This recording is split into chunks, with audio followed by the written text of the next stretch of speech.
effect. Yeah, that didn't work out near as well as I planned because that just shattered. That's okay. Awesome. Alright, y'all. Welcome back to all of this. Anybody in the mechanic field knows that this means something messed up. To start off, this is where we left off. So I believe I videoed a little bit before this, ended up with a issue. We started with, excuse me, we started with 5/8. I'm reading off of the parts bag. It's a 5/8 inch post, threaded post and screw, and this is what it ended up being, which is great. Clearance, no issues. Fasteners go together. Thought I had this figured out. It does have a little bit of slack to it, but since it wasn't going to be moving a lot, I figured that would be fine. And then I folded everything up, not in here, obviously, everything's still apart. Folded everything up to get my clearance and sheared the side on this side. So what I'm going to end up doing is taking all of this back apart. I'm going to take off the one that's here as well because it still has the fasteners, the same screw posts. And we're going to replace it. This was the original pin that was in there. We ground off the head to where we could pull it out. It was just a rivet mushroom and a flat-sided head on this side. What we're going to swap it out to, at least for the moment, is one of these little bracket posts. I believe it's for bookshelf or something to that extent. Not real sure. I ended up at Ace Hardware to find these. Lowe's, for whatever reason, around here didn't have this type of setup, but it's just a bolt that has a little bit of a bent end on it. So what I'm going to do, and I'll show you all this as I go through, is once I pull that bracket out, this should slide right in. It'll actually be held in by the thinner clearance here. Should be able to slide right here, and see if we can get that closer. And it'll actually be held in by the arm itself. Now on this side, it's going to have a little bit of wiggle room. I'm not too sure. I'll probably end up just mushrooming that end. And basically the same thing as what we had on this rivet. But we're going to see how well that will work because it does have just enough clearance to where it might pop out. So we'll see how that goes. That will be here in a minute. Let me reposition the camera like always and get this taken apart, and then we'll come back in.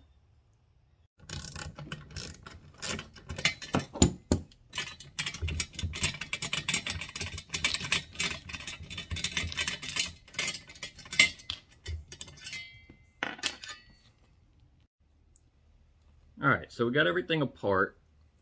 We basically did the steps to put it back together twice. What we ran into is, one, I had a sheared pin, which did not work out so well. I also had one taking off the other one, and you can actually see it a little bit here where it's bent. So that was on a time, you know. So it will be, both of these arms will be replaced with these pins here. And I got them from Ace Hardware. They do run about $2 a piece.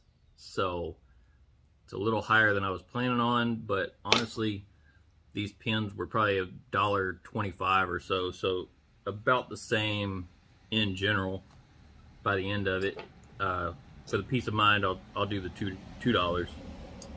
So what I'm going to end up doing, and it's going to take a little bit of two-handedness, I guess, but I'm going to pin through here, like so. And I'll just have one in that center. And you can kind of tell, maybe you can't, but it's pinned in good enough to where it's not going to move. It might rattle during driving, but I'm not staying in it while I'm driving, obviously. So what I'm going to end up with is a pin on this side and the same on this opposite.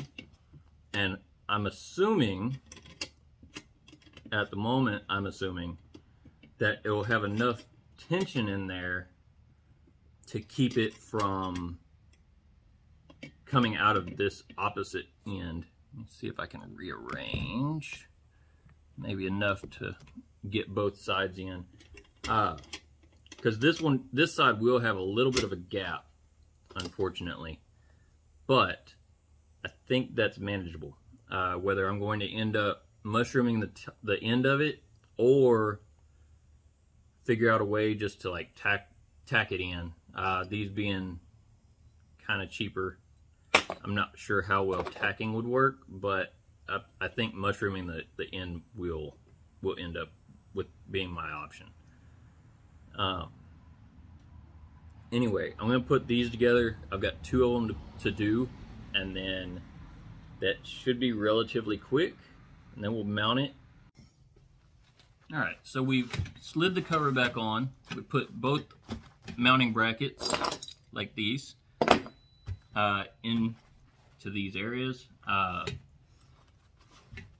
All we're going to do now is use a 13mm bolt, which is provided as it was in here. I'm just going to slide it in here and make sure that we pin our cover. It has a little elastic loop on here, so we'll just pin that back into place. Get this bolt in, and it's not threaded, but it's just a slide in. But the way that it's sitting, I believe this may have a little bend in the mounting bracket. Maybe not, but it might just be the way that it's sitting. But that's just a 13mm bolt and nut. I put the bolt towards the inside simply so that whenever it comes to repairs, it can be simple and I don't have to use a knuckle to get to it on this side. And that's that.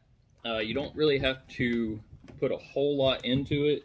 It probably doesn't really need to be impacted, but I've got it here, so I'm going to use it. It does still free float, and we'll do the same on this side. For the moment, I'm just going to put the 13mm in as a placeholder, and so that I don't lose my bolt. And that will be attaching to the roof here in just a minute. So I'm going to throw this other one back together, put it on, and then we'll move on to putting the camper box top on and be able to zip it back up. We'll do a review and call it good. Alright, so I have all 4 arms put on. I did end up replacing some rivets on one more corner. So that did take a little while. I ran back to Lowe's, got me some equipment for my Dremel, just some little easy cut wheels that I killed off.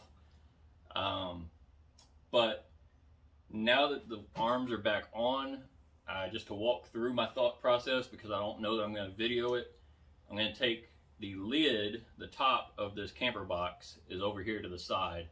I'm going to take it, I'm going to attach it to the front end, and then lift it up and kind of balance it.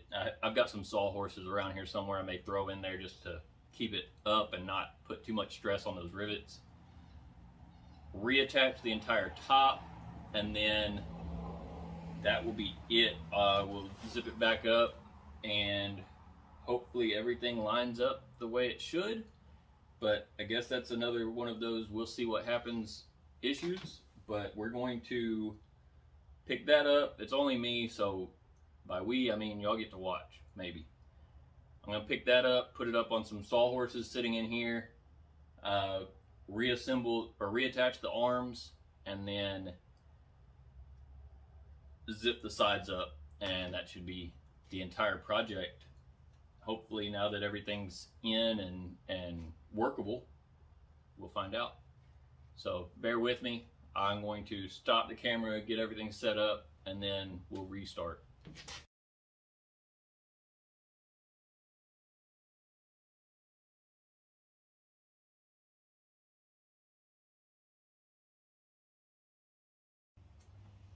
All right, if you couldn't tell by the hyperlapse, we had a catastrophic event happen.